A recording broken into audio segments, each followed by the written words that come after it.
Bienvenue chez Santé Arôme.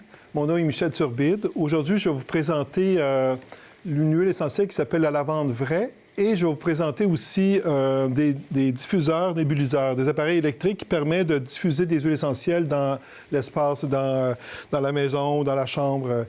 Donc, la lavande vraie est une huile essentielle très intéressante. C'est une huile essentielle qui a plusieurs propriétés thérapeutiques.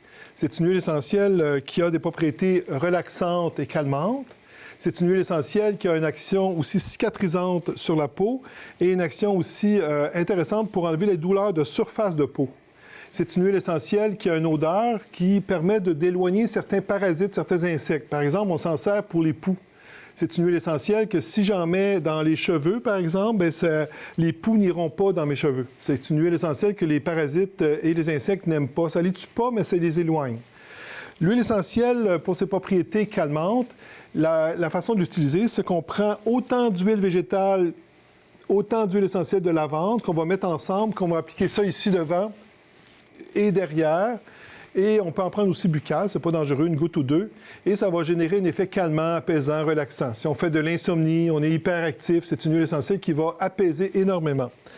C'est une huile essentielle aussi qui va être très utile pour aider à cicatriser, réduire l'inflammation ou la douleur. Par exemple, je tombe à terre, je m'érafle le coude. Ici, donc, une blessure, c'est à vif. Je prends autant de lavande que de l'huile végétale d'olive que je vais mettre ensemble puis que je vais appliquer sur la problématique, c'est-à-dire sur les raflures.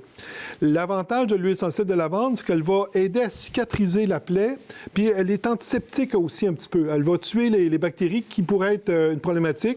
Et c'est une huile essentielle qui va réduire l'inflammation et la douleur. Donc, c'est un mélange, c'est une huile essentielle intéressante pour ce type de problème-là.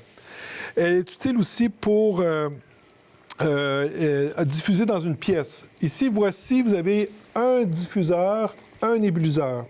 Un nébuliseur, c'est un appareil dans lequel on met de l'eau et l'eau est l'appareil transforme l'eau en vapeur froide. Puis si on met des huiles essentielles de lavande, bien, cette vapeur-là va transporter l'huile essentielle. Donc, on va avoir en suspension dans l'air de l'huile essentielle de lavande. Et donc, l'huile essentielle va avoir un effet thérapeutique calmant. Par exemple, vous avez un enfant qui est agité le soir, on pourrait diffuser dans sa chambre des huiles essentielles avec le nébuliseur. Le nébuliseur, on peut diffuser pendant 8 heures, ça ne crée pas de problème, à cause qu'il y a de l'eau. La molécule d'eau enrobe la molécule d'huile essentielle qui la rend plus douce lorsqu'on la respire. Le diffuseur, c'est un autre appareil électrique. Ici, on va mettre de l'huile essentielle pure. Puis l'appareil, ce qu'on va faire, on va transformer l'huile essentielle en vapeur, mais pure d'huile essentielle.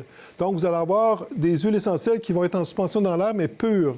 Donc, l'action thérapeutique est plus prononcée.